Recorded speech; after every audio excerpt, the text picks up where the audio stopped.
Thank you all for joining us here in Ajman University for this CXO Connect session. Today's session brings together different worlds that you don't often see sitting with each other. We're talking about advanced aviation, education behind it, private enterprises, investment, diversified investments across probably different sectors. And I'm going to touch base on that when I introduce our great panelists today. But the interesting element, they share a pressing challenge. And this is how to future-proof the talents and the innovation in a time defined not just by technology only. It's beyond that. It's the technology and the complexity that we're living nowadays. We've moved beyond the Industry 4.0 and its focus on digitization, I believe. It's now the Industry 5.0, which asks for a deeper question. How can we humanize our innovation? How can we ensure that the automation that we do, whether it's AI, global systems that we build and invest in, how could all of this be efficient and continues to keep the people and the values and the resilience in mind while we do that? To help us unpack this, we're joined by three leaders who stand at the center of this challenge. And please allow me to introduce our panelists, and I'll start with Mr. Ahmed Aboud. Mr. Ahmed is the Chief Financial Officer of Ghassan Aboud Group. It's one of the UAE's most diversified conglomerates, operating across multiple sectors of verticals. You're talking about automotives, logistics, retail, hospitality. We're not done yet. Healthcare, digital platforms. If I missed anything, please let me know. Okay. We're still there. But under his strategic leadership, I would say the group has expanded the global footprint as well. So it's not only sectors, it's also the presence globally. While I was preparing, I've had the chance to speak to him about different parts of the world where they invest and work. He's also a certified board director in both the GCC and Australia. He holds a master's in international business and financial management. I've got to say, though, that he's a graduate of Ajman University. His wife as well, and one of his colleagues there as well, one of the good friends. And certainly with all of that, he played a pivotal role in multiple of the initiatives for the group. A few that stood out for me when I was preparing for the session was Buy Parts 24, grandiose retail, just for us as we interact with this a lot, Abu Dhabi Food Hub, and we'll touch base on that later. Each one of these, in my opinion, is a separate case of an ecosystem that we can build with resilience and with lots of innovation. So thank you for joining us, Mr. Ahmed, today. Thank you. Thank you so much for this introduction. Pleasure. Captain Nadhem Alhamad. Captain Nadhem Alhamad is the Chief Financial Officer of Air Arabia Academy. Chief Executive. Chief Executive, I apologize. I don't know anything about finance. We'll talk about that in a minute, though. The Chief Executive Officer of the Air Arabia Academy. But he also has a flying career that began in 1990s. I'm not going to say which year particularly, though you mentioned that to me, but we'll keep it a secret. But Captain Nadhem was also a founding member of Air Arabia in 2003. And since 2008, he's been leading the academy and primarily transforming it to one of the region's foremost aviation training center. Over 800 cadets, 500 graduates. Let's switch gear here. Qualified A320 instructor, examiner, and aircraft tester. He's not only a pilot, but he's also a passionate educator. That's what I've touched base on throughout the conversations that we've had. So he's also working on how to shape the future of the aviation with the human element being centered right there. So thank you, Captain, for joining us today. And our third panelist, Mr. Maher Al Kaabi, brings over 30 years of leadership in sectors like banking, technology, family business, and the governance behind, and sustainability as well. Right now, primarily as an advisor for the group chairman and independent board member of Alserkal Group. Just for my colleagues who, we certainly interact with the businesses owned and operated by Alserkal Group, but it's 165 years old family business. Okay? So within the context of the theme of what we're discussing, let's think about 165 years. He certainly helped to steer the strategic transformation in areas like governance, digital innovation, long-term value creation for the group. Apart from this, we're not done yet. Board member of the UAE International Investors Council. He serves also as a member of the Circular Economy Council of the UAE, which goes under the Ministry of Climate Change, isn't it? Economy. Ministry of Economy right now. He's also a co-founder of startups. So there's an element of investment and capital allocation there that we're so keen to tap into. Blink is one of the startups that probably I got excited about. Indeed, myself. I've not mentioned many of them, but yes, this is close to my heart, so I kept it there. I'm glad. That's great. I got that right. So Blink is all about a platform for innovation and entrepreneurial thinking across the region. I've got to add to this that he's one of the most sought after speakers that I've came across throughout the region, and probably throughout the conversation, we're going to touch base on many of the sessions and discussions and conversations that I've seen for him. So welcome on board, Mr. Maher, and thank you for being with us here. Pleasure. Thank you. Over the next 2 hours, we'll explore 5 core themes, right all around the, let's say, the future-proofing of the talents that we've got. Right from defining the skills or the future skills that we trying to build, the collaborative systems behind these skills, and conclude a reflection on the organizational resilience around these skills in those uncertain times that we've been through and we may come across in the future. My role today is to guide this conversation. I'll try and connect the threads across this diversity of experiences, of sectors, of investments there. But definitely it's an exciting thing to do. A last point before we start, we've asked I think we've shared one question on Mentimeter for the audience, and I hope that you've had the chance to get there and respond to that. It will help us to reflect on the conversation and look at the outcome and potentially conclude our conversation. So if you haven't got the chance to do so, please scan the QR, get the details, and please give us your thoughts on the questions raised.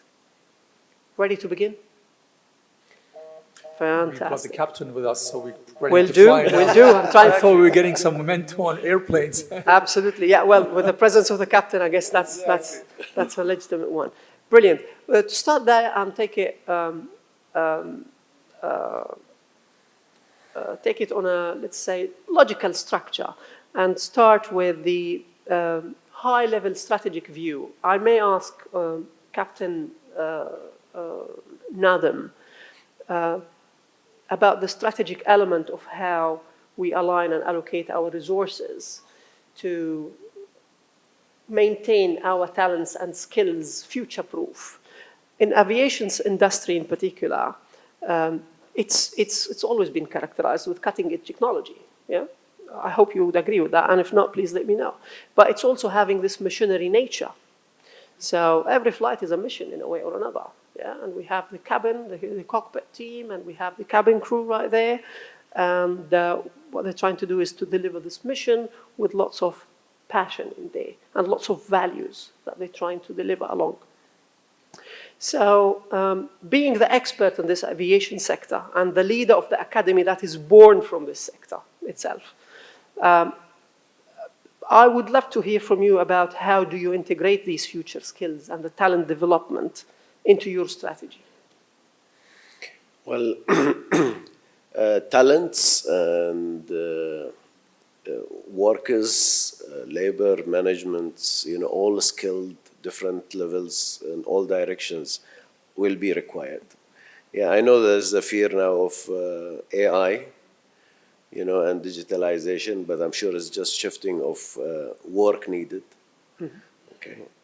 However, I think earlier we were discussing with Dr. Karim, I think, and I think the strategic point of view, whatever the strategy you put, and you have the right counsel to be discussed, whether here or within any university, is are we realistic and are we gonna do it, or is it tick in the box? I think that's the most important answer that you need to do before you're investing any minute on all this. So I think for us in the aviation is because it is safety, security, it's state level industry, and it's not just a local market. Normally aviation is represent flag carrier. Yep. And so we have no option to tick boxes. We have to be very realistic and we have to work on this. That's why maybe one day or one time we can discuss why Air Arabia have adopted this since 2008, the MPL program, which is a pilot training directly and designed for airline pilots. We cannot fly a small aircraft. Yeah. It is a different track. The change of a track was a huge. Right. Interesting. That's very interesting how the nature of the industry itself drives that up. And I'll take the answer and switch gear to Mr. Ahmed and ask you then pretty much the same question, but with a focus on investments. So when you plan your investments, when you think of, let's say, the investments that you've done in digital logistics or smart retail, let's say, how do you assess whether you have the human capital that you need to operate, to scale? I would think of the same question sector-wise and location-wise throughout the world. Yeah. Of course, thank you so much for having me here. In general, we start from finance. Always we start with a budget, business plan. So whatever we make any project, I think we allocate all the cash and all we allocate for special budget for training. Especially our chairman is very passionate about training. So usually in every business they have their own budget for development, skills, and the training. That one across the group. And usually as a Ghassan Aboud Group, because we are always looking for return on investment. So every time we understand the requirement, needs, and we put the goal. So our goal, I remember we have bigger project recently, it's happened about corporate tax. Corporate tax now just we introduced to the market and we have to be aligned with it. Sure. So in this one, we make a clear budget, what we have to do, if we have the right resources, what we have to do, how we can train people. So in this one, we go with, like we said, up-down approach. What required, what we need, we allocate all budget, and we can choose the problem, the people are available, team is available, what we need to do for them and how we can train them. Interesting. That's a very interesting way of thinking about it. And in a way or another, it aligns that, okay, we think about it, about how what does it take to implement this strategy in particular. Mr. Maher, I know, and while I'm preparing, I know that you've modeled even the way you look at the strategic element of it. And I refer here to one of the latest TEDx talks that you've done. There you've introduced a concept called value system. And I think you fit in the multiple elements. One of them is the education and the strategic side of it as well. My question to you, how do you see then the organization strategically align the innovations and the investments, in simple words, the capital allocation that they even do, to cultivate the human centricity that needed? Sure. If you allow me, I'll give a background to that before we jump into the value system itself. Sure. And that's also to make sure we connect the education system, which is a bit disconnected to the world realities today. And there are key sectors over there that we need to really take care of, and that was the theme of my TED Talks, actually. One of them, if you look at all global economies, are actually transforming to become a digital economies, i.e. they're going away, and UAE has launched that pad back in April 2024, 2022, I should say, sorry. and we want to become digital, and we're one of the leading companies and countries trying to do that thing. And we were the first country to put an AI minister back in 2017 when people did not even think about AI, although AI predates to 1642. So that's one trend which is going on today. The other trend which is going on today, which is also empirical in importance, which is circular economy. How do we become circular in nature? Anything to do with green economy, sustainability, renewable energy, biodiversity are becoming very important.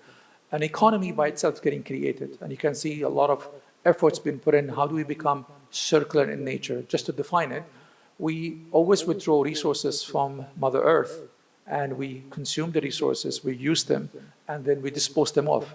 So we withdraw, we manufacture, and dispose of. WMD. Not the WMD in your mind, of course. So that's how this is called the linear economy. And then now we're living a phase of recycling. So we are kind of shifting from that to become circular in nature. So from design perspective, we need to make sure that we bring products which can be staying in the economy as a number of times. So we create that economy over there. The third trend which is going on, which is extremely also important and based on a lot of studies, the students who's going to graduate, how do we make sure by inculcating into them entrepreneurship mindset, which is becoming very important. If you look at a lot of studies, KPMG came up with studies a few years ago and says 10, 15 years from now, 40% of graduates will become entrepreneurs. For me, it's a mindset, not only just starting businesses, but 60% will be doing job, which is not going to be there. So that's an important trend for you. The other trend, which is really also very important, is your health. And I'll tell you later on why I'm mentioning this trend before answering the question. Yeah.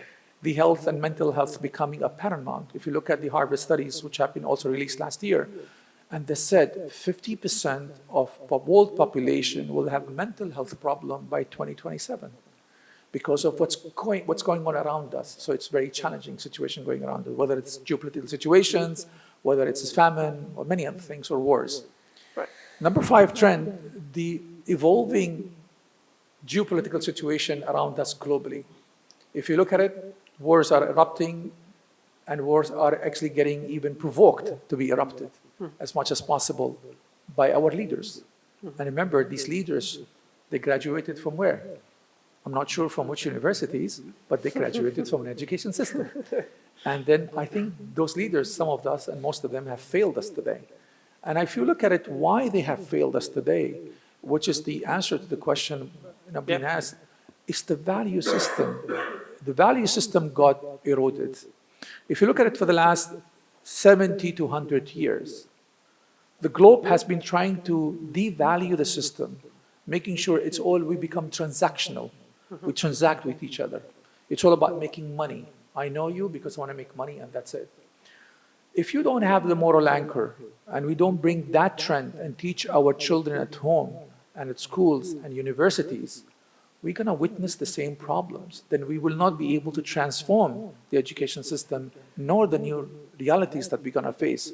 So it's very important we inculcate all this thing, but it's very important that we inculcate that moral anchor. So tomorrow when they deal with each other, the first thing I'm going to look after is, I can recognize and I respect this person because I know his values and moral anchors are first before I do any business. It's not going to be transactional business. Then I can go and teach them again, all these things. So this becomes a cornerstone for us, a platform, an overarching things that we should build upon our education system. And then after that, everything can probably roll down.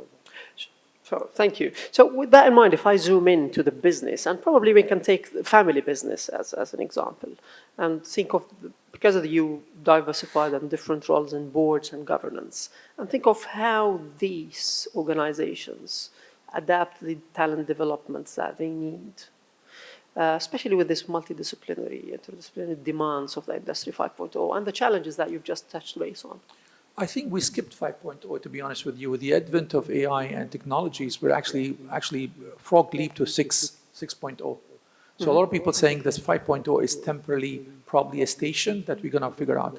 So what we try to do is something different. Family businesses are different than traditional corporate businesses. And I've been in corporate business for 29 years, both locally, regionally, internationally. I was also looking after as chief risk officer in Citibank. I was looking after 21 countries based in England. And what I realized between the corporate businesses and family businesses are ran on emotional basis. They have emotion more than anything else. So that means they bring about everybody there in the businesses as their family members.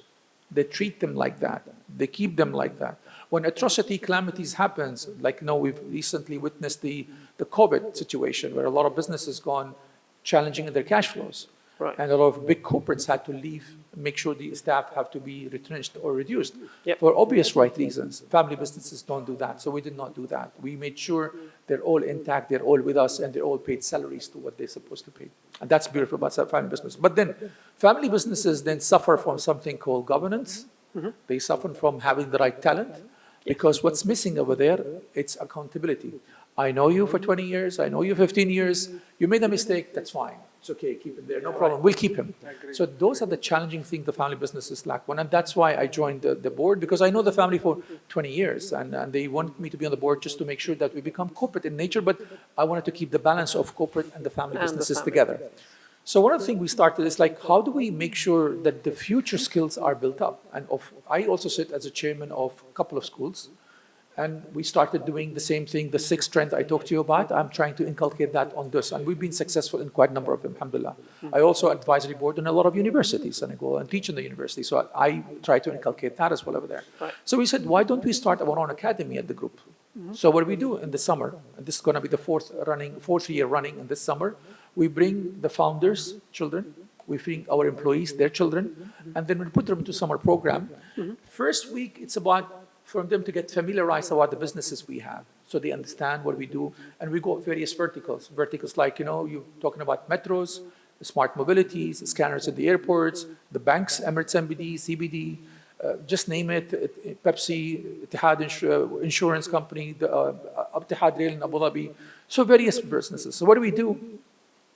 After the 1 week, I would say familiarization is done, but in the remaining weeks, they have to actually work like any other employees. Right. And they have to perform. There'll be a KPIs given to them. Why are we doing that? We want to make sure they're ready for their next journey of their life, which is their university. So these are aged between 14 to 18. Yeah. So they've not seen a work in their life before we started this program 3 years ago. Right. So they're fully now engaged. So I can tell you safely, all these students who've been there with us, the family members and our colleagues, they're, I think, much more equipped and ready to go to university and start working now.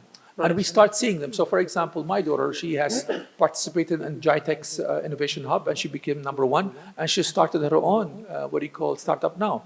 She got a grant, and she started up the whole thing, and she just went to university. And that was 2 years ago.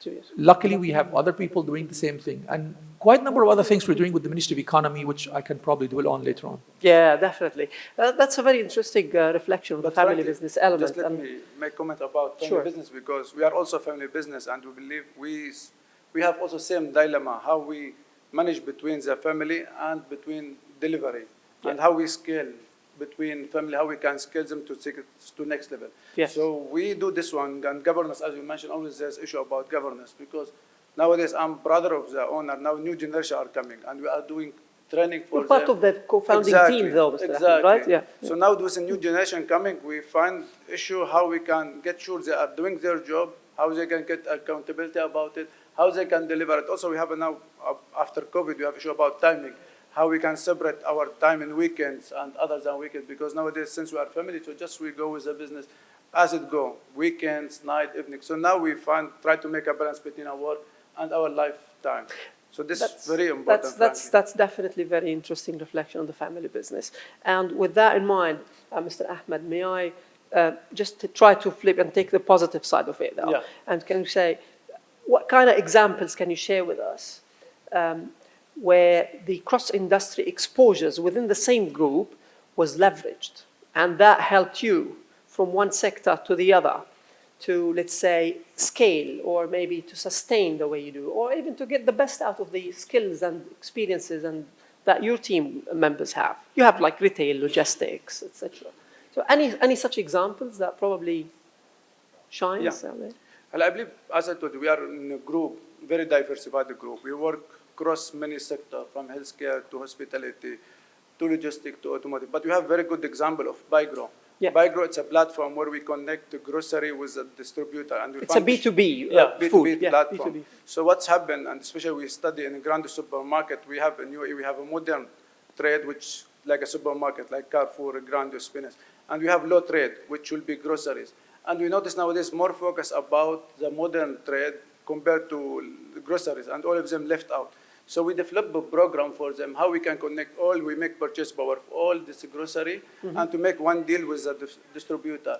After that, we have issue about logistic issue and delivery, and last mile delivery. So we spent almost a couple of years and big investment, how we can run the product in very efficient way, cost time, because last mile delivery is too costly, and I believe most of now our market suffering from this one.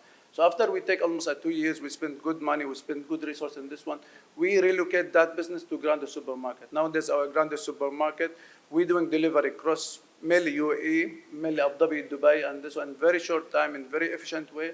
And So- our ratio nowadays is going to be less than 15 minutes. Right, so if I hear you right, that the skills that you've built through the logistics, you've Exactly. leveraged it when you went to the retail. Yeah, so what we have done, With we the said, last mile and even we delivery. call the project from Bygro to Grand Supermarket, because we believe the project, we spend a lot of effort about it, and we believe it's very succeeding project. So why we not deploy it in our business? And this one was work well.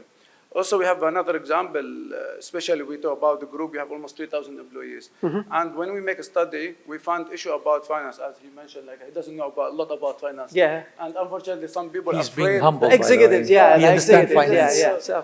And some please, people that's- afraid about finance or numbers, not you, but I mean in general. Yeah. So we make a program, and after we make survey, we make a program finance for non-finance people. There you So go. we make a study for the whole employees, and we understand what's their gap. So we make a proper program for them, and even including treasury, LCs, because we have a lot of sales people. We have a lot of people who come, they ask questions, or sometimes they give us data which incorrect, because usually sales people, front desk people, they deal with a lot of Yeah. customers. They want, especially nowadays customers are very, very educated. Not used to Absolutely. be as big.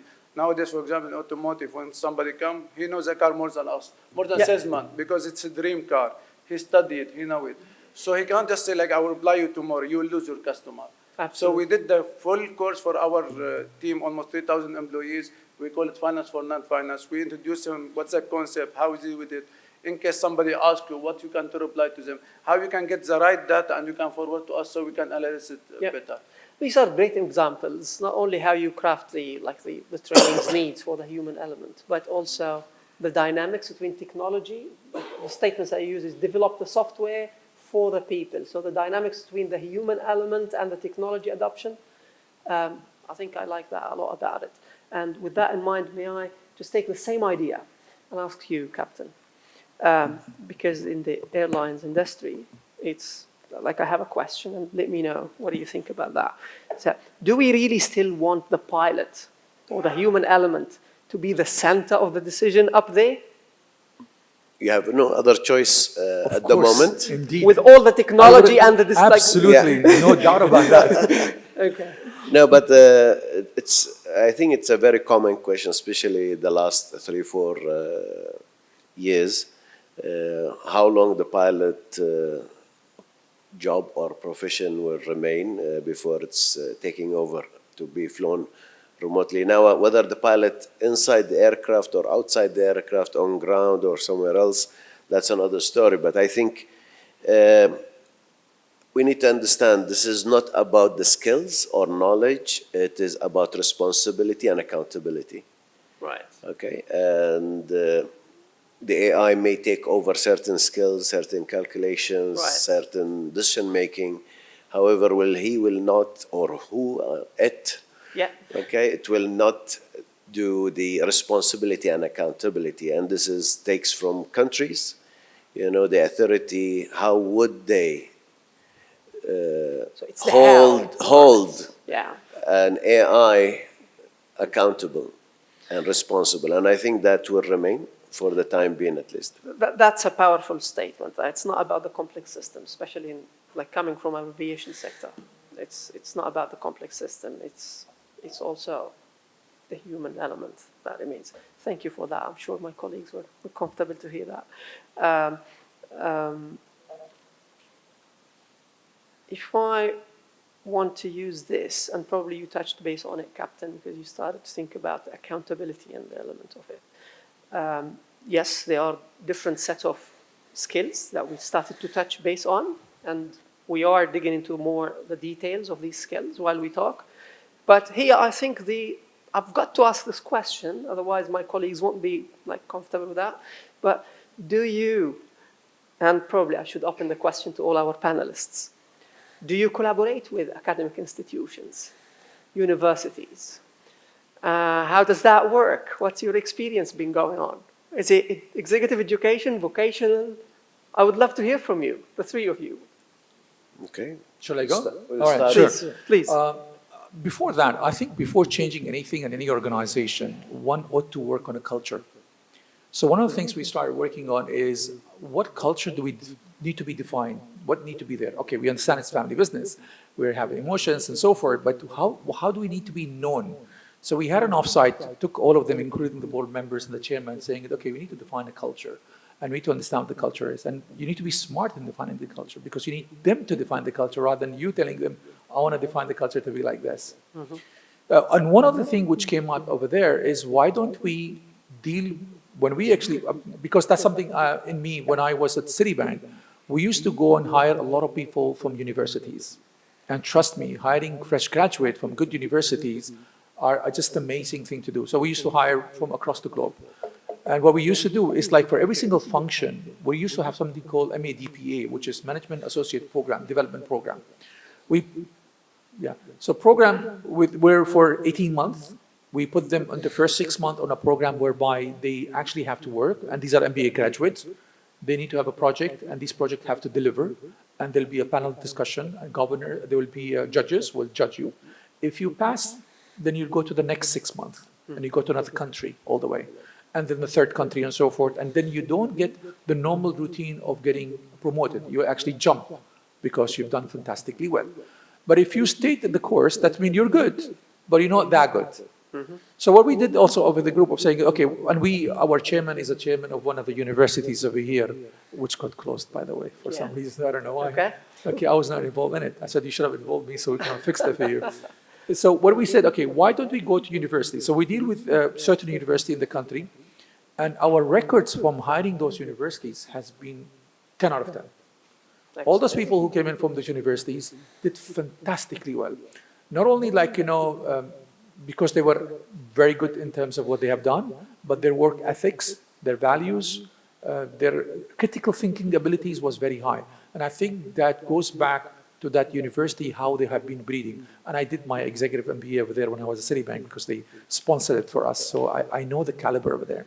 So we started working with those universities. And then we slowly started expanding some other universities. So to get the feel of what other universities are actually graduating. So those are the things we do. We also bring university students. They actually sit with us on summer camps. So they sit with us when we give them those trainings.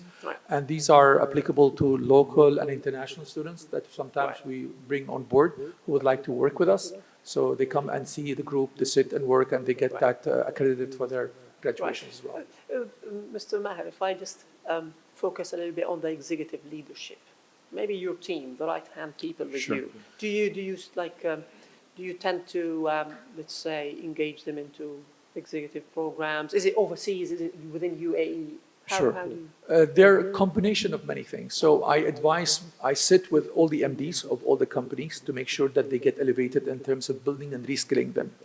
One of the things we were trying to do is how do we digitize our group completely? I'm a strong believer in digitizing because I'm a software engineer. I'm doing I'm a doctorate in the AI, and I want to make sure everything we touch and do, it's completely digital. So we embarked on that journey. So one of the things we did, we said, okay, let's bring the digital head in the company over here. Let's see what is missing. So we started creating assessment form for every single one, what they're missing in their skills. And started developing program for them, both in the company itself and even outside. So they would go and give them programs. So as we speak today, we're trying to enroll one of the heads of the digital for the group, where he will actually get to know about how do we digitize using the newer technology of AI, IoT, digital twin, and so forth. Because I've sent them like kind of a laundry list saying, I would like these departments to look at and see what are the opportunities are there. I know the opportunities. I know what we need to be done. Right. Whether it's finance, which is always a black box. Sorry, nothing Yeah. to do with you. I'm also an MBA and graduate in finance, to be honest with you. So finance is my passion. 20 years in banking, 29 years in banking, I should say. So I want to make sure that is fully automated. Yeah. And other departments like marketing, you could do a lot of things online without actually needing people to do them. But you need to have the person, human in center of supervising the entire thing. So we're sending them depending on what assessment tells us actually. Sure. Yeah, that's interesting. Thank you. Okay, Captain. I forgot the question. The question is about right. collaboration with universities. No, yeah, we do touch points with the university, and I think we started 2019. 19. The idea is we worked with quite a few. So we used to take interns. Unfortunately, some university, they were more serious. And I don't like to waste my time. So people who come and they just say, okay, we need an intern certificate for 5 days, 10 days, I don't know, 2 weeks, 3 weeks, I do not accept. Right. I need a KPI, what he's coming here to do and what is the outcome very clearly. Sure. If they cannot present to me before, I do not issue a letter. Nice. So for me, I'm very strict. I don't like to waste my time or my staff time, to just having them coming, having tea, coffee. Most of them as well, they come at around 10 and by 12, they go for a prayer and they disappear. Right. I don't entertain these things. Luxury. That's a lecture. Unfortunately, I think their idea of intern is let's go hang around there and that's it. They might do it somewhere else, but not with us. Right. Whether the Arabia group or the academy side. Yeah. So we send them to the summer in the ramp in the airport, temperature 51. Very good. Let them see real life. That's the definition of the reality. Let them, hold the oil and feel the sweat, free sauna. This is one part. The other part is where we try to work with as an aviation, we get a lot of demand from parents that, okay, they get a license, they get a career, they work for an airline, that's all fantastic. Mm-hmm. But especially certain culture, they still want to hold something called a degree, a piece of paper. Right. So we said, why not? I mean, let's explore. Sure. And actually, Ajman University was one of the first touch point with the business school. We came, I think it was Dr. Rawan and someone else as well. Yeah. We tried to coordinate. Unfortunately, it wasn't successful. Yeah. Because the response was very slow, almost like you send an email or you have a call and they say we'll get back to you and it takes 3 to 4 months to come back. And was it about structuring a certain program based on these demands that you had? Yes, the demand, it is practiced somewhere else. We had a couple of, I think we remained in contact for 2 or 2.5 years. Right. Not only Ajman University was one of them, but we had a couple of places. Yeah. And again, I don't know if it's reflect anyhow. After a while, when this did not work, we went directly ourselves to SPIA and NQC and Ministry of Education, and now we are an approved institute ourselves. Then we approached again universities to say, okay, let's do a master degree, because with our approval, we are just level 5. So let's go for level 6 and 7 to get to institutions. Again, universities a little bit slow. And the system of the state or the country a little bit slow on the regulatory on side the master of it, degree. you mean? The accreditation side? Yeah, the accreditation because anyhow, we went to Europe. I think it's 2 weeks. We got the university coming up, and we got. So was it an online course? Because it was in Europe. Yeah, okay. In Europe, very quickly. This is not the main topic. It's just the explanation. Sure. In Europe, you can get your master online, your PhD online. It can be discussed online. You can do a lot of things online. Yeah. You don't need to attend and things. And nowadays, as a professional, normally if you're doing your master degree not continuously from high school, you don't have the leisure of spending a few months here or there. You have business to run, whether it's a business, corporate, or your own profession. And that's a challenge. Here, based on what I understand, the regulation in Ministry of Education, to get a master, you have to spend 50% in present, physical present. 50%. You know, attending the things. That's a challenge that we wanted to work on.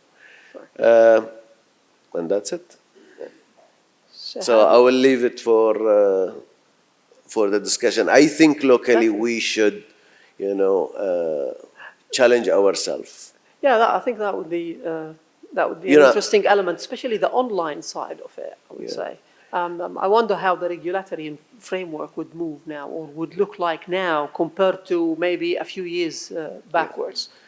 Yeah, because the demand from the customers, I mean, probably 50 years ago, there was only one stream of education, then split to two, and now three, and now I think like 500, 600 different streams. Unfortunately, because I'm hungry now, you know, it's lunchtime. That's okay. We'll be on time. You know, we are used with education set menu of syllabus. And nowadays, the demand from the market is a la carte, you know. I need different skills to be selected for this profession, different skill for this.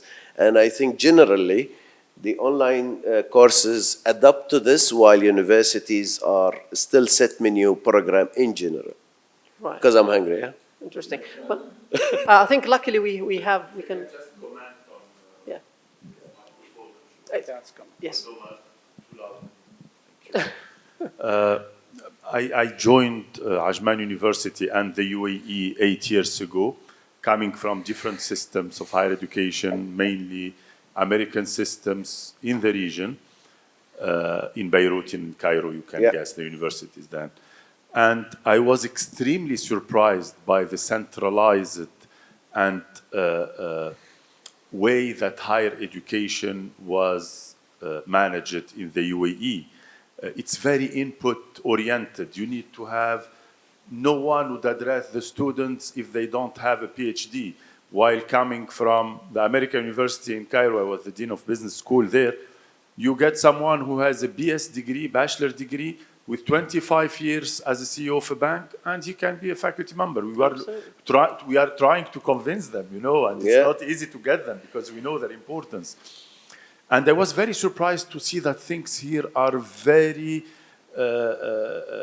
you know, it's very prescriptive rather than looking at the outcome, the skills, etc. So they look at the input, which is also, as an economist, which is my background, is very shocking. But luckily, recently, a year ago, there was a big change in the approach that is going now to the other extreme, where you can do almost whatever you want.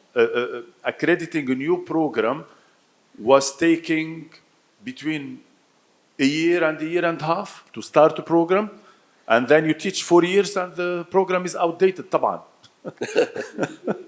So now the good thing is that the accreditation that used to take a year takes now between 3 days to a week. That's a change. This is a huge change. Excellent.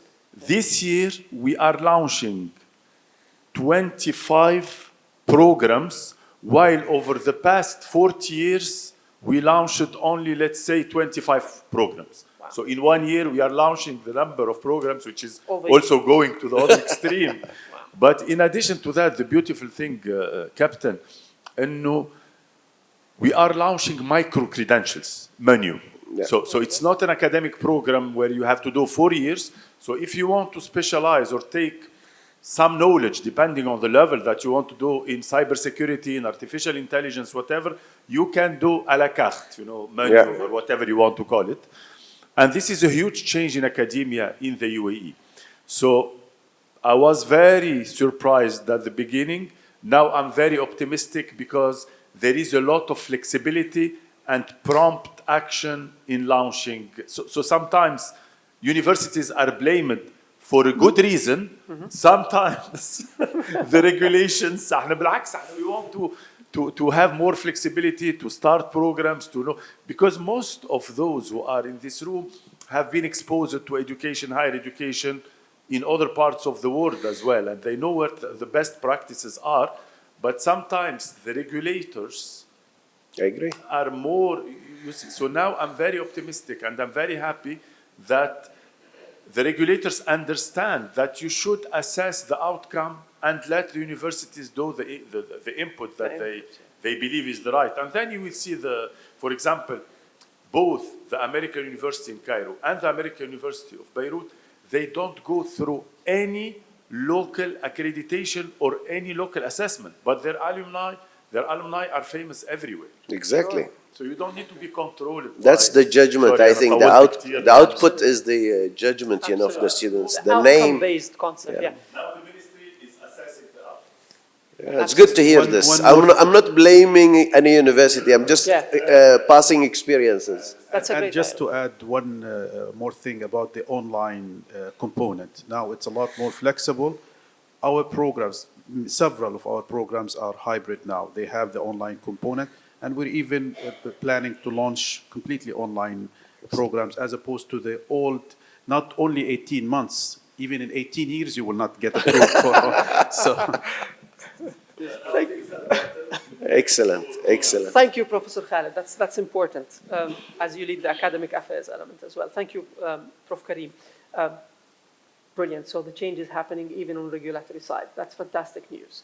Now, But just here, I want to please, make one go ahead. comment about if we deal with university or no. Yes. And of course, we deal with university. We have a lot of, they do some customized courses for us. But Excellent. as you mentioned, frankly, and what we notice, and we discussed earlier, there is still gap between academic and what requirement job. And I believe especially now in 2024, when we talk about digitalization, and we have very interesting story about when we develop Bygro and Bybart, because we talk here about digital. Bygro and Bybart is just online, like Amazon, like a Talabat, which they don't have product, like a Uber, which usually they don't have a car. But usually we are looking for, we call it a project manager, or a product manager. So the role of the product manager to find the right product, what to sell, because you are selling online service, you are selling digital. And usually the best product manager should be engineer with a finance, because usually engineer who develop a product, who develop engine, who develop building, who develop concept. But you are looking for somebody who can develop finance product, who can sell it. Like for example, cryptos, most of them they are engineers. So find combination between engineer and finance, we don't find it in the market. And frankly, it takes us, even we have our offshore office in Egypt, we have our offshore office in India, but we struggle to find the right resources. Then we said, what's the next? We can't stop. So we make benchmark, we find who's our competitors or who has a similar business model, and we try to just pay them extra money to attract them, to get them. Otherwise, the product could be totally, or the project could be totally stopped because of product manager, which nowadays is extremely important. And if you check, and we try to do some in terms, we're trying to find some search, but unfortunately still so far we don't find some university who provide such a product or such a specialist. We'll find you an a la carte menu. Exactly, customized. Absolutely, you're spot on. I think that's the core of the challenge. And same also in our Ghassan Aboud Group, we develop our own academy. We call it the Growth Academy, because we want very customized. When we talk about even, especially in Middle East, we mentioned here, there is no food retail company who teach you. For example, in Carrefour or in France, they have their own university who people will teach them retail. But here there's no retail company. Here we teach business, economic engineering. Right. So now even in Grandes, we want to get the right people who can talk to customer, who can cook, who can do. Still we are unable to find, because in this whole area, we're unable to find some retailer university. So this one really customized, working people, looking what's the need of the market, what's the digital we need nowadays. It's not because I know everyone talk about AI, digital, but what's behind this one, how we get, it's not like a finance person. We need engineer finance. A combination. Exactly, combination of many of sectors, highly many skilled specialists. Absolutely. Absolutely. Let me take Mr. it Maher. a different level. I mean, let me take it at the country level. I talked to you about 6 trends that we have, and the first trend is how countries are digitizing, and we're also embarked on digitizing trend. So we were sitting with the minister, and we're saying, okay, we want to make sure that the family businesses also digitize. And why family business need to digitize? Because family businesses is anything between 60 to 70% of the GDP of any country. So I mean, some countries even more than that. And in UAE is about 70%. And what happens to family businesses? Now, family businesses actually do not see the third generation. Only globally, 14% can go to the third generation. and only 40% go to the second generation. In UAE, it's more even staggering. Only 10% see the third generation. So what happens? You lose that. So family businesses are fabric of any GDP of countries. The reason we don't see that, because we only see successes. We don't see failures. So thousands of family businesses go out of business globally. So we recognize that, and His Highness Sheikh Mohammed bin Rashid, he said, look, we want to unleash a lot of things that we do so we can conserve the family businesses. I'm going to mention only one thing, and the rest we worked upon, which is the law, for example, the family center, we're working on them and bringing it up. But let me talk about how do we digitize them? So the idea was, okay, we'll go and teach the patriarch and matriarch about the digital economy, because if we're doubling the global economy and the new economy has to come from a digital, then we need to go and teach the family businesses to do the same thing. We said it's not going to happen, because you cannot teach someone who's 40, 50, 70 years old now digital things. Come on, guys. They've done fantastically well in bringing up the brick and mortar businesses, but you cannot just now teach them new things in digital. So the idea was, why don't we teach the next generation about digital economy? Because ultimately they'll be taking over the throne in a while. And there's a lot of challenges over there as well. So we said, okay, what programs do we teach them on when it becomes digital? So we looked at, scouted a lot of things. So given I have the experience in Venture Studios since 1993, so I said, why don't we come up and pick up and teach them on Venture Studios model? So it was a 5-month program that we launched.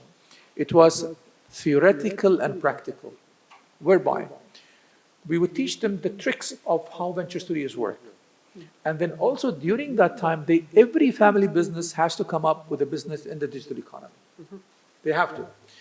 Our challenges in the GCC that we seldom work together because everybody has a secret sauce to say. Right? That's normal. There's nothing wrong with that. It is. So I was telling the minister, look, there's a trick over here. We can do something that's going to work very well. We need to create an investment platform.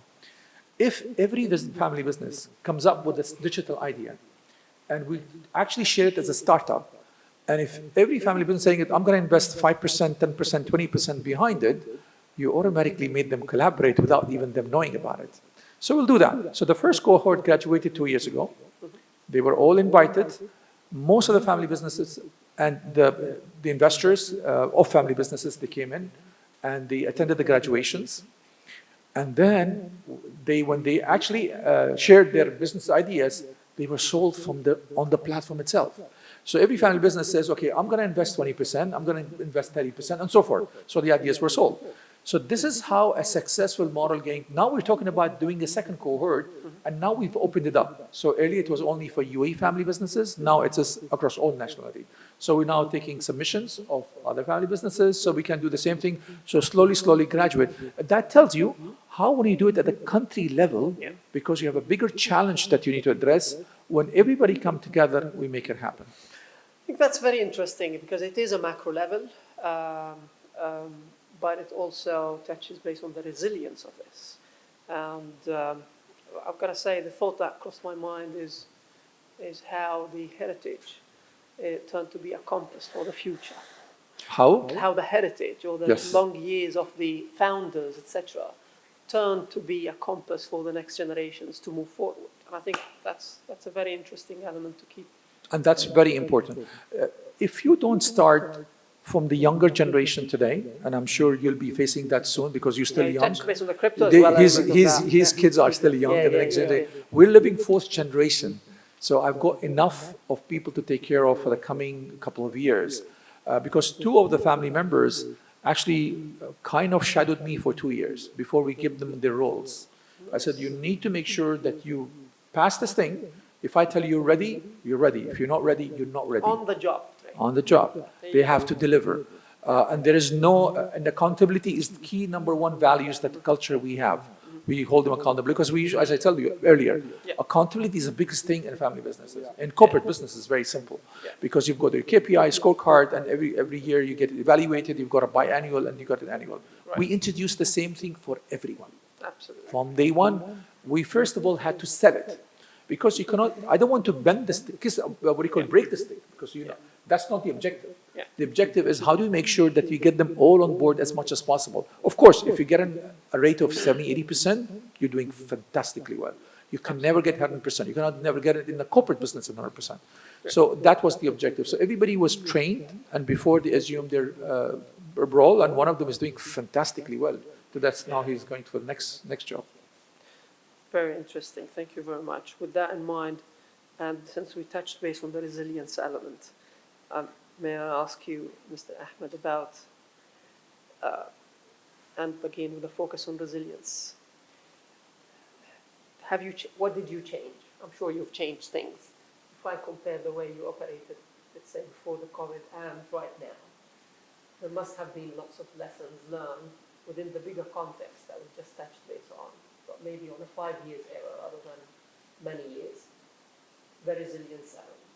Yeah. Have you redesigned the way you run the logistics, run the people, maintain and retain their skill sets? Yeah. Resilience, I believe nowadays, agility is not an option. We have to change. Every day we have a lot of changes happening. We have to capture, and especially we are in market. UAE is very saturated market. We cannot stay one day, especially UAE, it's a 24 hours. Maybe other country, Europe, usually they are a little slow. Very slow. Very slow. I worked over there. So I don't want to criticize anyone. But usually Europe, because we do business in Europe, we do business in Australia.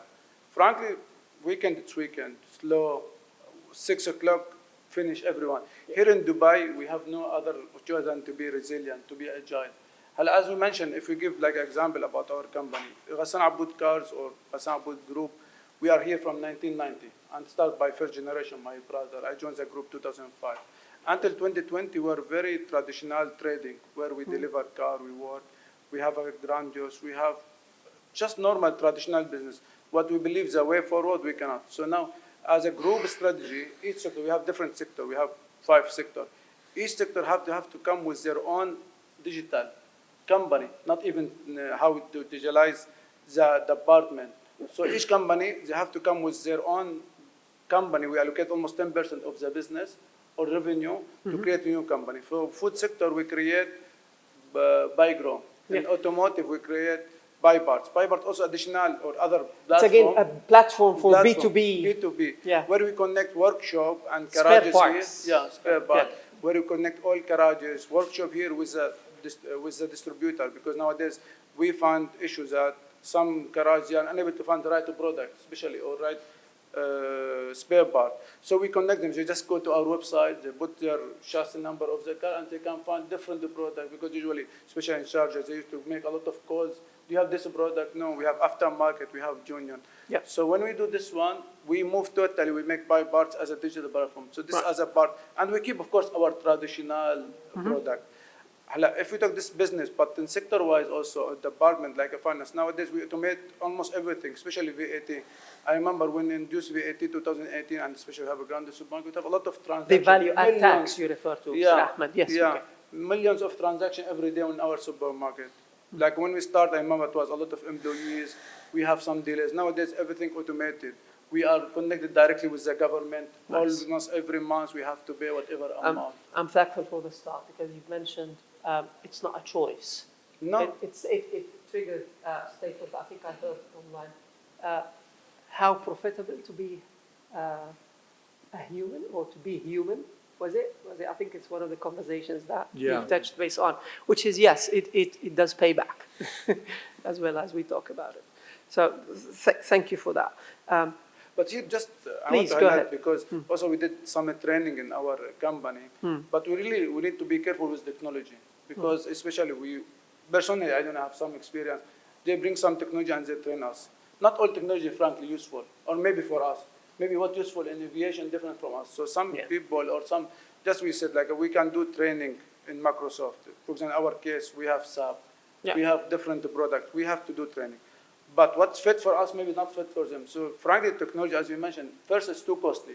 It's still too costly, frankly. And when we implement ERBs, it costs us $5 million or plus.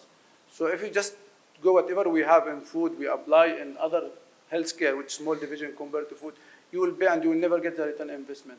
Sure. So usually not all technology is useful, at least for us. Yeah. So you really need to be selective. You need to understand what you want from technology, as you mentioned, why you need it. You have to ask yourself question. If I want to make a training in, for example, cryptos, and nowadays everyone talk about the cryptos, we are finance people. But are you going to make investment? You're planning to make mining? If not, stay away from it. So nothing to spend that time, effort to do this one. Otherwise, it will be useless and useless information and it will be costly and could be directly in wrong direction. That's a very interesting element. So if I pull these thoughts together, I'll probably say, you've got to be adaptive in the way that you train and upskill your team members and think about it two-way channel. It's human and technology both ways. Otherwise, probably it's going to be, instead of a human capital, a liability, is it? What do you think? Well, Captain, what do you think? you know, aviation is one of those fast, advanced technology-wise, training-wise, and everything. I mean, probably you would see this, but maybe there are a few things that you don't know. That for us as a pilots, we have to do exams and training every 6 months. Medical every 6 months. Psychological test every 2 years. So in a year, until I'm 65, I have to spend in a full flight simulator at least 4 to 5 days a year. A year. And on ground, I have to spend another 7 to 8 days of a training every year. You have no choice. These are the minimums, bare minimums. And if you don't do that, your license is revoked. you can't fly anymore. So after 6 months, if I cannot show my competency that I can still perform what I need to, like those emergency that's required, my license just goes off. It's not for life. Your license is only life for 6 months. Yeah. Plus, of course, nowadays we have different skills or different trainings that requires for different things. So, like we fly to Kathmandu in Nepal, and it had a special rating for this airport. So again, you have to check this rating, regardless whether you operate there or not, if you are current or not. We need to see as a training department that you show us that you're still competent and you drift, because we know in real life there is a small drift.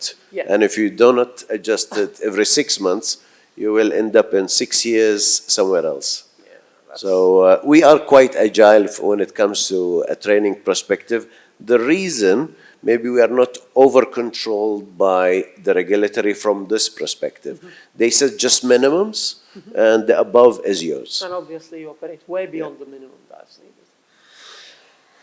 That's a very interesting segue, and probably it's about time that I ask a straight question. I say, okay, what do you think, if we're going to think of the emerging skills that you think these are mission critical to navigate the next, let's say, 10 years? And by the way, this is pretty much the same question that we asked the audience. So I'm so keen to get your thoughts on it. To see how they're 3 to 5, and yes. And then we'll probably reveal the outcome of the poll that we ran. So I would love to hear from each one of you. 3 to 5, top ones, mission critical. You're not going to accept in your team members unless they have it. What would come to your mind first? Definitely, emotional intelligence is very important, because you're dealing with human beings, and human being going to be in the center of every single thing. We will be digitizing, we'll be automating, we'll be doing all this kind of thing, we'll be using AI, no doubt about that. But unless you keep people in the center of all this, it's not going to go a long way. The moment I was asked in a keynote where I said, what if the CEO is going to be automated by AI? I said, if CEO is automated by AI, that means you don't need humanity in that case. So you're just retiring somewhere, and I'm not sure how they're earning money in that case. So people call them soft skills. I call them now the real hard skills. They're very important. Thinking out of the box, critical thinking are very, very important. Your emotional intelligence is very, very important. These are very key skills. There are many others, but if I were to summarize them, I would put these 3 things are very, very important. Your critical thinking, your emotional intelligence, and how do you navigate and work with people together, and those are very important. Emotional intelligence, critical thinking, managing the environment, the social network and connections. Captain, 3 to 5 that you will not tolerate not to have. Okay, I'll stick to 3. 3, okay. Yeah, I'll stick to 3. Maybe I believe in your area, you need to be fit. Sorry? The fit and healthcare to be required, right? Yes, indeed. Indeed. No, apart from the... No, those are given. I mean, the airline industry is a very unique industry. It's like Absolutely. unless you're in it, you will not know it. And because I've been financing this, so I know it. So if you're flying, let's say a number of times, this is a detour, but I just want to compliment what they do. The pilots, all the air cabins, they have to do a debriefing before flying. Even if they're flying twice a day, they still have to debrief, saying that we need to do 1, 2, 3, 4, which probably they've done it 5,000 times in their life, but they still have to debrief. Why? Safety and security and customer service paramount. Interesting. Captain. Safety first, we got it. Next, top 3. Top 3, I'm talking as a human. I mean, earlier, I think in the discussion outside, the most valuable said almost human. I think only human.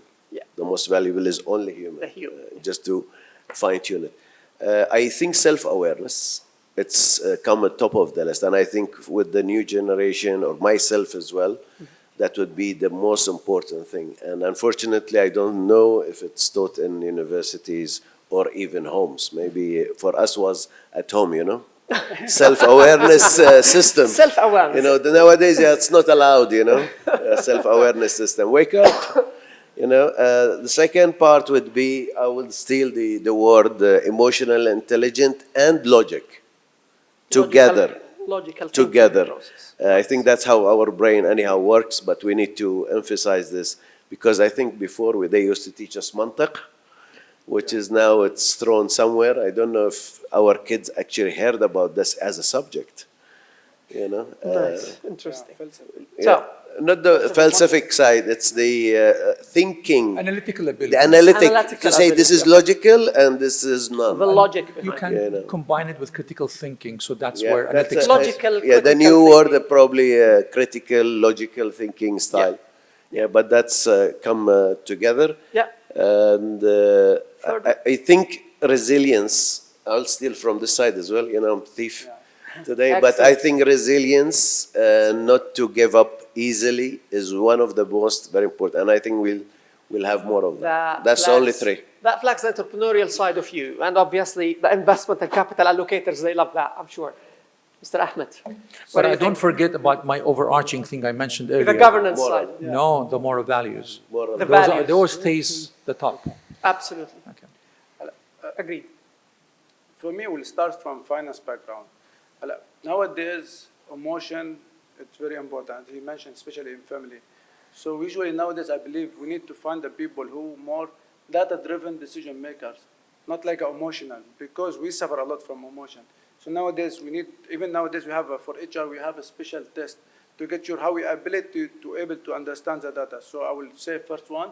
That's a typical Yeah. financial person Exactly. requirement. Exactly. Because You need to go nowadays- holistic now. Because market is very fluctuating nowadays in all, and just nowadays, a little surprise. Everyone talk about gold price, silver price, cryptos, FX. What will happen? We sell, we buy, stock market, IBOs. Now Right. everyone talk about it because it's knowledge available. Absolutely. So now, we talk in our team because we do a lot of hedging for Yep. currencies. We do a lot of Sure. transactions. First, we need to make it clear that we need to be data-driven decision making, because once maybe we'll make mistake, but will not, or maybe lead you wrong, but 10 times will work. Learn out of it. Yeah, Yes. so this one, frankly, it's very important for me. Sure. Second one, what I noticed nowadays, especially we are going global, adaptation and how to go with the growth mindset. Because some people limiting themselves in some area, And nowadays, and I'm Syrian, and we, like a few months, Syria is not in our map. As an investor, we talk. Because whenever we talk Syria, it was different country, closed. We can't do any investment. Sure. But nowadays, suddenly, within 3 months, what's happened in changing of regime, in new leadership, we talk about investment in Syria. There you go. So we need people who really can adapt the Syria. We need to have people who understand about the growth mindset, just not like, well, let's take 2 years. 2 years will be no investment in Syria nowadays. And frankly, invite everyone to go to Syria to see how the situation totally changed in how many years. And other countries maybe go wrong in other. So what I believe, adaptation and the growth mindset, of course, it's extremely important. But I think what I said, digital. You need to be digital. Nowadays, before it was, you need to be computerized, how to use computer. Nowadays, it's all about digital, how you're able to communicate, to talk. Because again, as I mentioned, nowadays, the biggest biggest car company or taxi, it's Uber, which have no asset. It's all about digital. So you need to have a digital skills, how you can communicate, how you talk. And even nowadays, everything, you know, when we move, we book digital, we go, everything. So digital.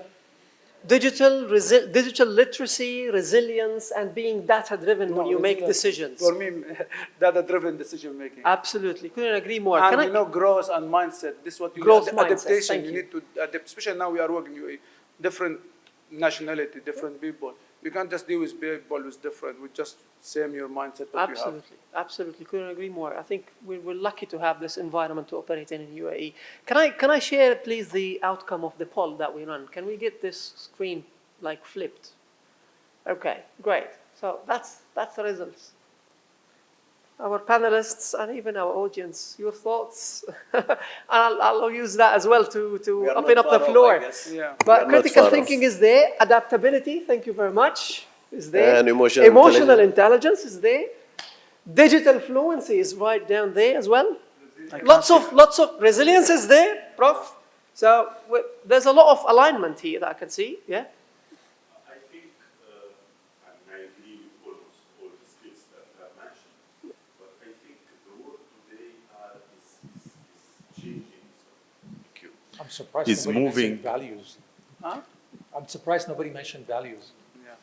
Value. The Totally, I overarching guess, element, somewhere. yes, the We don't overarching have it. element. It's been eroded. Look at the killings happening globally today. How many people are getting blind?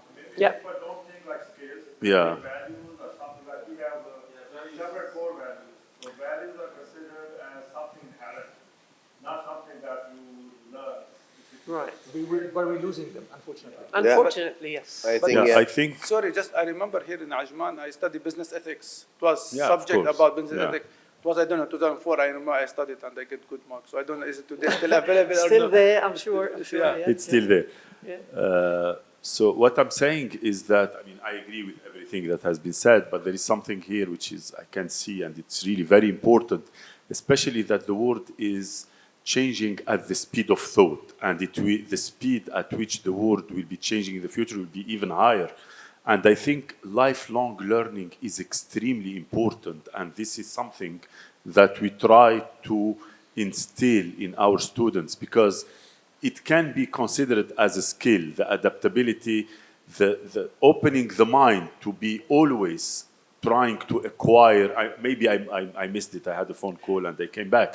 But I think it's very important for the young generation and the current generation as well to have this skill of lifelong learning. Otherwise, everyone will be outdated given the very rapid change in what is required by the market.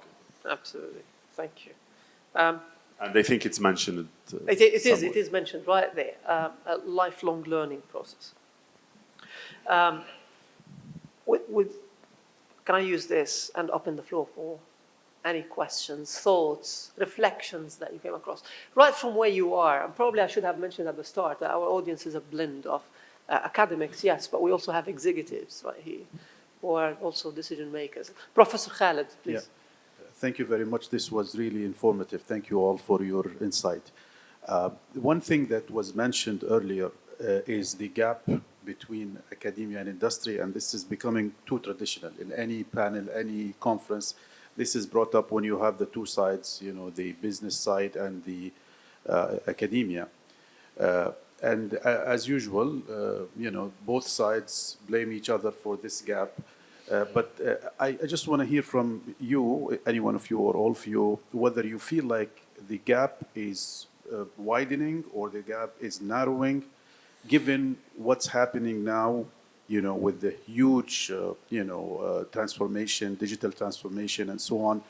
We all know that businesses, especially the private sector, is a lot more, agile, less bureaucratic and so on. But in this country, we know the government is very agile as well. The government has been digital even before the businesses have been digitized. Agreed. So I just want to hear your insight about this, and also what you think to narrow this gap, you know, even if it's narrowing naturally, how to even get, the gap bridged altogether. Sure. From your own business perspective. See, whatever answers we give, or I give personally, it's nothing to do with the outliers. Anything we provide, we talk about, in the bell curve, is the middle part, which is 67.5%. Meaning, there are good experiences, whether universities, schools, or even countries, that are doing fantastically well in terms of addressing and narrowing the gap. For example, UAE already said next year, AI is going to be mandatory in all in those schools, right? And many other things. So for example, UAE 8 years ago came up with a code book of professions that actually were not existent in universities to be taught, saying that these are the professions that we want our education, our children, when they go and graduate, they need to study these things. So I'm not talking about UAE example, I'm taking the entire globe example where the globe today stays. If you look at the globe today, and based on what my interaction is, because I not only go to universities every year, I go also abroad and teach and talk about them and interact with them, business acumen, I speak internationally as well. The gap is still large, and that's why my TED Talk was about those 6 things that are missing in the universities today. Maybe some countries are doing fantastically well, which is a fact, but we're not talking about the outliers, we're talking about the main thing. The second part of the question, how do we bridge the gap? How do we make sure that we come together and converge? This is where all the stakeholders come together. So one of the things, for example, we do where I sit as a Circle Economy Council member, we have to make sure we include academia to it. And one of the things we did, we said, okay, we're going to include some universities where they're going to be part of the solution. So they were included, local government are included, federal government are included, and private companies were included. And we're trying to push the private companies that you need to deal with all the stakeholders to come up with a solution for the environment-related matters. And then we replicate that for something else which is the digital economy. So what the government did, when we wanted to start about blockchain came in 2009. So the first country did a blockchain council globally was Dubai. So they brought all the stakeholders, international companies. IBM was one of the first companies to come and lead it along with us. And the government were there, and other private sectors were there, and also all the entrepreneurs. Because we wanted to ask the other entrepreneurs who are actually starting up the business, what do they think about blockchain and how to do it? And Dubai was the first city globally that has all these services, government services, which is 1975, on blockchain. So Dubai or UAE is a good example of bridging the gap, and which is basically going and making sure that all the stakeholders are working together. And you continue doing that thing. Can you become 100% nullified? It's impossible. There's nothing called 100% in life. Perfection is only for Allah subhanahu wa ta'ala, for God. But we strive towards making that happen. But I'm talking about where the world is today, we have a huge gap. Right. I hope that answered the question. You're welcome. I believe if we'll answer directly, it's narrowing, of course, because now a gap day by day comes smaller. And why I believe, because nowadays we are global. Whatever nowadays we have, frankly, we have some example. Whenever we need any course not available locally, we can do it online. So I believe now online access, we are now again digital, back to digital. Online, we have access. Nowadays, like I remember 5 years or before COVID, if you want to do some course, as you mentioned, you need to travel to US. If you need course like in some area, you need to go to US, you need. But nowadays we can access US, Australia, from our hometown, from Dubai. So now I believe online, this helps us a lot to narrow our gap. And what I notice for new generation nowadays, I have in our family, we are big new generation. Do you know what they are looking for? And they start customize themselves. So I said, like, I want to do this one. And they have open, because I remember at least 1980s. So that day we don't know what we'll do. We'll do accounting, finance. But nowadays they know what they're doing, and they start prepare early. Themselves, they know what's going to do, and they start prepare with courses, online, offline, everything now available for a new generation.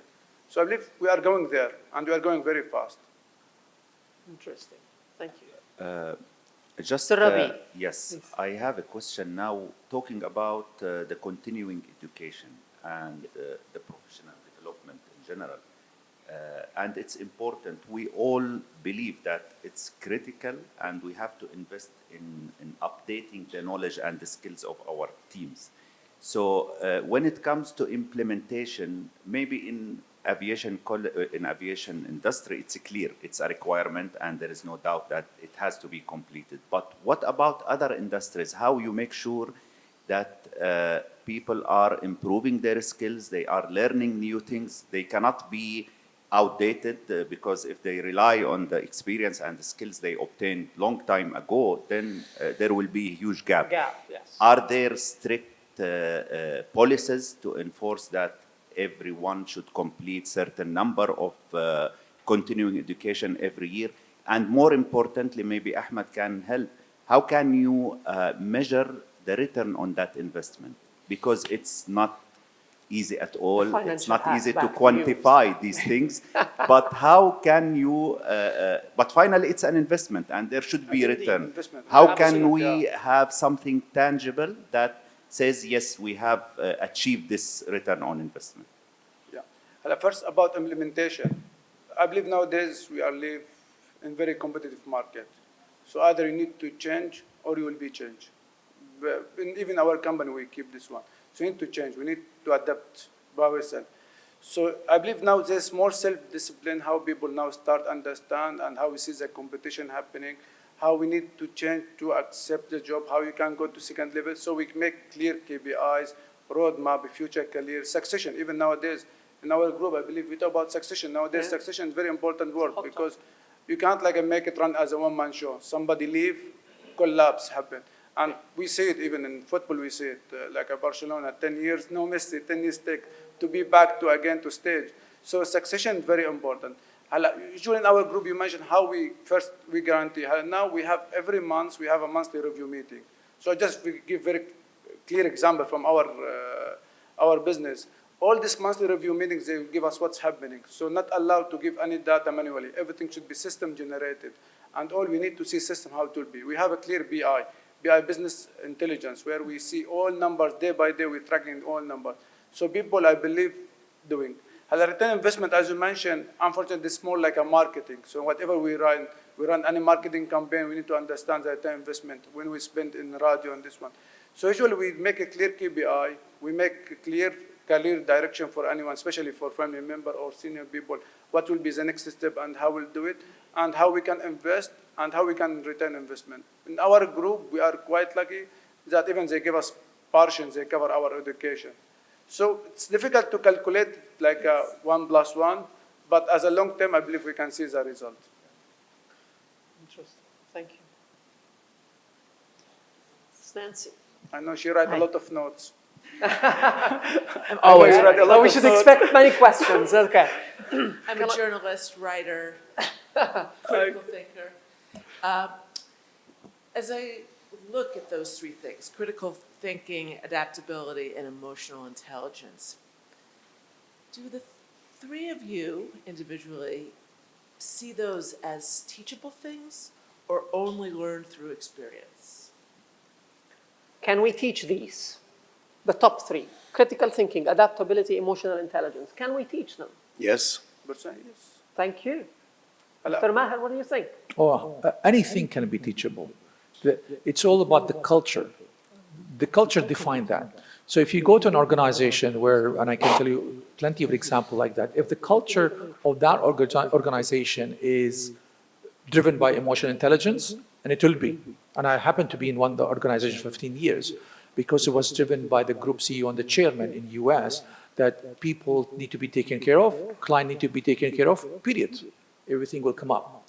And when the leadership changed and leadership became transactional, the emotional intelligence gone away, everything going away, it was all about making money. So it's all about culture. People have self-innate quite a lot of things. You need to press those buttons to happen. But I just want to know, I'm sure all of you know how this is done, and we've done this exercise in a lot of organizations to help them out. The bigger the fonts are, that means more people are actually believing in them. The smaller the font are, that means very few people prompted for those answers. Yes, correct. We have clarity on that, right? Yes. So we stripped every one of them in my other organization, saying it, okay, why did you believe, for example, if we believed agility is something important, why the majority do not believe agility is important? So we start working on them, and then we start working on those traits, if we believe those are the right traits. So for example, if emotional intelligence did not come up over there, and we know it's very important, then we work on it. Okay. I collected a couple of answers here. I think to answer you, Doctor, earlier, I don't see ourselves on the other side of the river. We are on the same stream. We are either upstream or downstream, but we are on the same stages, supply chain for our products. differently.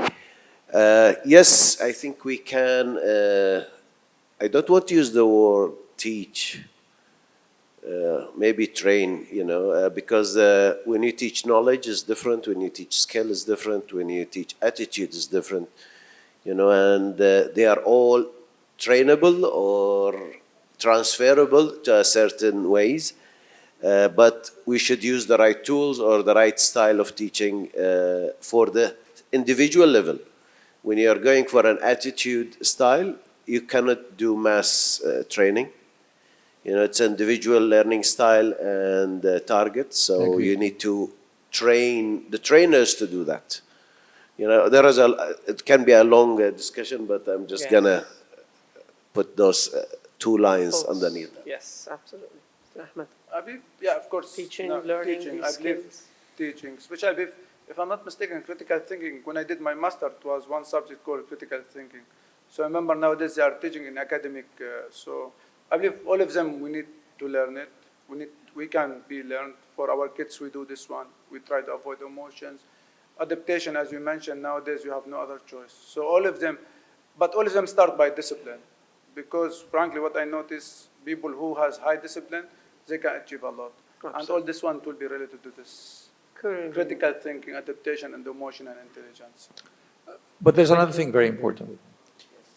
You don't have to have everything, all this with every single person, because your team are different, your children are different, your 5 fingers are the difference.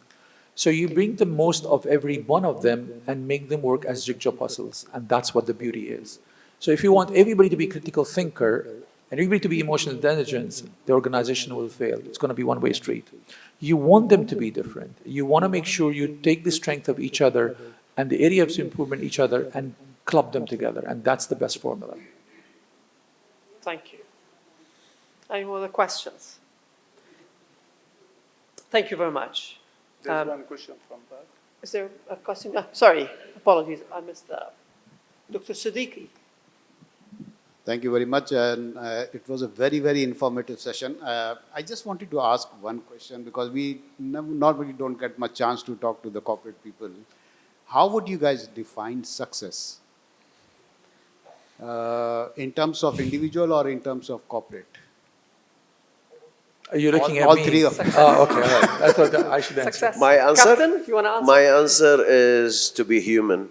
That's it. There you go. Your bank account, your degree, your all this makes no success. If you are satisfied yourself as a human, I think that's having moral ethics. That's way more. Yeah. That's from my point of view, anyhow. In addition to what I mentioned, if you want to distinguish between a leader and a manager, and there are a lot of books written about them, but I can summarize it in one thing. As a leader, if you're able to inspire others, you've succeeded. If you're not able to inspire, you're probably gone to the manager level. And if in the manager level you're not able to execute, you're going below that. Interesting. Yeah. Frankly, I will be very loyal for my finance. And I remember they teach us in our finance that our role to maximize the shareholder wealth. So by money friendly. Transactional. Value. Transactional. Value creation, yes. I don't know. I remember that what we have it in our finance always. Because I did finance and I did business. So I remember when I did finance, they said like, your role as a CFO to maximize the shareholder wealth. This was very clear what we have. And always we talk about cutting costs and this one. They actually took a vow from him. You forget everything you learned. You only make money. You've obviously, with the achievements that you've made, you've certainly managed to implement that perfectly well throughout your career. So thank you very much. I should actually at this point in time thank our panelists and everyone else, of course, but for the insights, for the energy, for the exchange of thoughts, thoughts-provoking. Definitely, from my perspective, I've learned a lot. So I'm so thankful for being here, so thankful for the contributions that you've made. It's not theory, it's translated to strategy as well, to systems, to implementations across multiple disciplines as well, which is fantastic. I think in Ajman University, we resonate with this a lot. We take insights and we try to turn them into impact. Even actually the slogan that we've got, it's like, make it happen. Yeah? So I think with that note, I'm going to leave it there. And thank you again, and thank everyone for being here. It's a fantastic event. Thank you.